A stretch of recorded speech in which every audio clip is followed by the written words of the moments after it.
अरे बहू, आकाश कहाँ है? पिताजी, मैं नहीं जानती, बताकर मुझे नहीं जाते, और जब भी कुछ पूछो तो मुझ पर चिल्लाते हैं और मुझे गालियां भी देते हैं। अभी कुछ कहती कि बीच में ही मूंछों पर ताव देते हुए ससुर रमेश जी बोले, हाँ तो क्या गुलामी करे तुम्हारी वो? अरे मर्द है वो, मर्द, जो चाहे वो करे, जहां चाहे वहां जाए। मैं तुझसे बस इसलिए पूछता हूं ताकि लगे कि तू भी कुछ है इस घर में। रमेश जी इतना कहकर वहां से चले गए। जाते जाते रोज की तरह जूली को आंसुओं में डुबो दिया करते। उन्होंने अपने तानों और कड़वी कड़वी बातों से जूली का दिल दुखा दिया। 1 साल हो गया था शादी को। क्या क्या सपने देखे थे उसने। सर्वगुण संपन्न जूली को उसके पिता से ढेर सारे वादे और भरोसे के साथ मांगा था उसे। लेकिन उन सब की असलियत तो तब खुली जब कई महीने बीत जाने के बाद आकाश ने उसे अपनी पत्नी होने का अधिकार तो दूर, मांग में सिंदूर भरने के अलावा कोई भी फर्ज अदा नहीं किया। पूछने के लिए बेचारी जब भी अपनी जुबान खोलती तो सिर्फ और सिर्फ गालियां ही सुनने को मिलती, और यही सुनने को मिलता कि बिना दहेज के ब्याह कर लाए हैं तुझे मेरे पापा। ज्यादा सवाल जवाब किया तो फेंक आऊंगा तेरे भिखारी बाप के पास, फिर पड़ी रहना वहीं पर। 2 वक्त का खाना और कपड़े मिल रहे हैं, हम सबका एहसान समझ। जूली कभी भी पति आकाश के इस रवैये को नहीं समझ पाती थी, लेकिन फिर भी पूरी कोशिश करती आकाश का दिल जीतने की।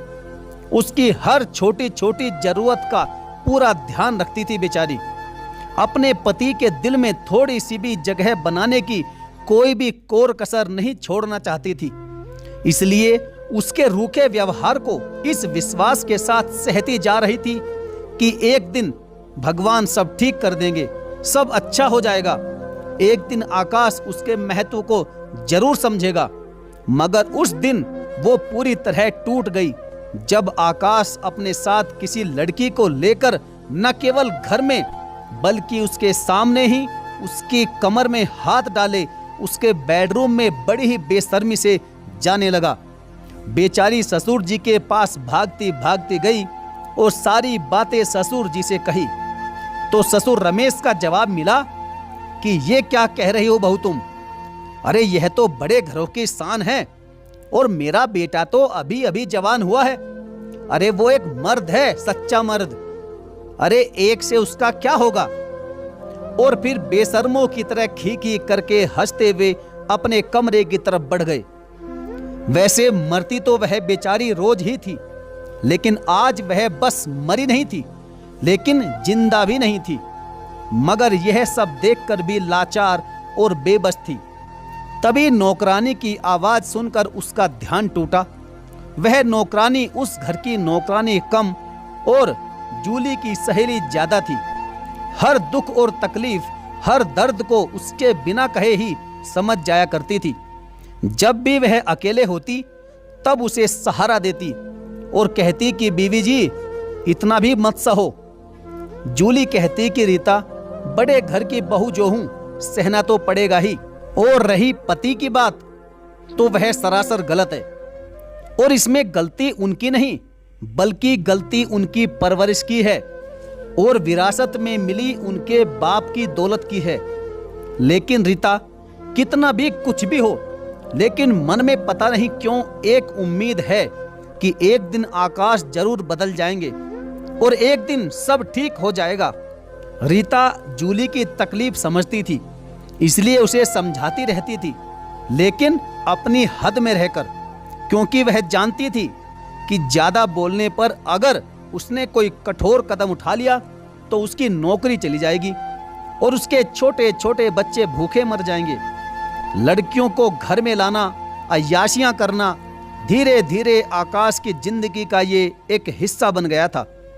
और आकाश की पत्नी जूली की मेहनत और हिम्मत दिन प्रतिदिन जवाब दे रही थी। आकाश को बदलने की उसकी उम्मीद, उसके ठीक होने की सारी उम्मीदें खत्म हो गई थी कि तभी एक दिन मैंने रीता से कहा कि रीता, मेरी इस घर में किसी को भी कोई कदर नहीं है, और देखना एक दिन सब तरसेंगे। इस बार नौकरानी रीता ने पूछा, बीवी जी तरसेंगे मतलब कि? बीवी जी तुम्हारा यह कहने का मतलब क्या है और क्या कहे जा रही हो आप? जूली ने कहा कि मैं अपने पिताजी के पास जा रही हूं क्योंकि मेरे पिता ने संस्कार के साथ साथ मुझे शिक्षा भी दी है जो मुझे सम्मान से जीने के लिए रोज प्रेरित करती है, लेकिन उसके लिए हिम्मत आज जुटा पाई हूं। अब तक मैं डर डर के जीती रही हूं। रमेश जी जो अभी अभी घर में आए थे, उन दोनों की बातें सुनकर गुस्से से आग बबूला होते हुए उन पर चिल्लाते हुए बोले, कहीं नहीं जाओगी तुम, समझी? बड़े घर की बहू ऐसे ही मुंह उठाए नहीं निकलती घर से। मगर आज जूली की आंखों में आंसुओं, शर्मो हया और डर की जगह सिर्फ और सिर्फ अंगारे थे, जिन्हें देखकर ससुर रमेश जी घबरा गए और चाहकर भी कुछ नहीं बोल पाए। उनकी खोखली बातों पर चीखती हुई जूली बोली, काश यह सब बातें आपने अपने बेटे को भी सिखाई होती कि किस तरह से पत्नी के रहते हुए मुंह उठाए किसी और के साथ भी मुंह काला नहीं किया करते।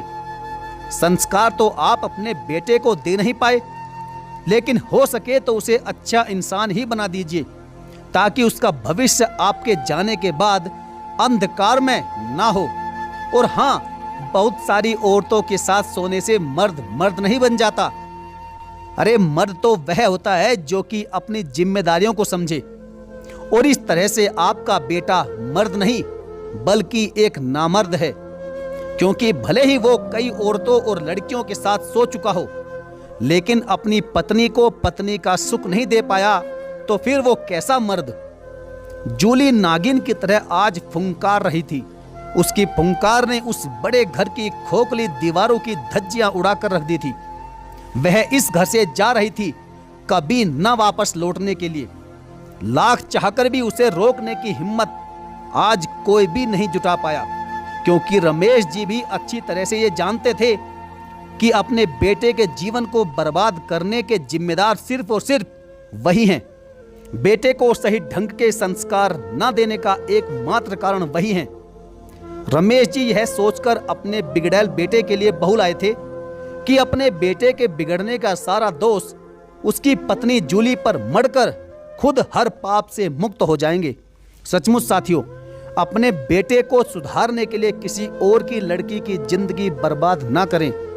पहले अपने बेटे को सुधारें और फिर किसी और की लड़की पर अंगुली उठाएं। तो साथियों, यह थी आज की हमारी कहानी। आपको यह कहानी कैसे लगी और आपका इस कहानी के बारे में क्या विचार है?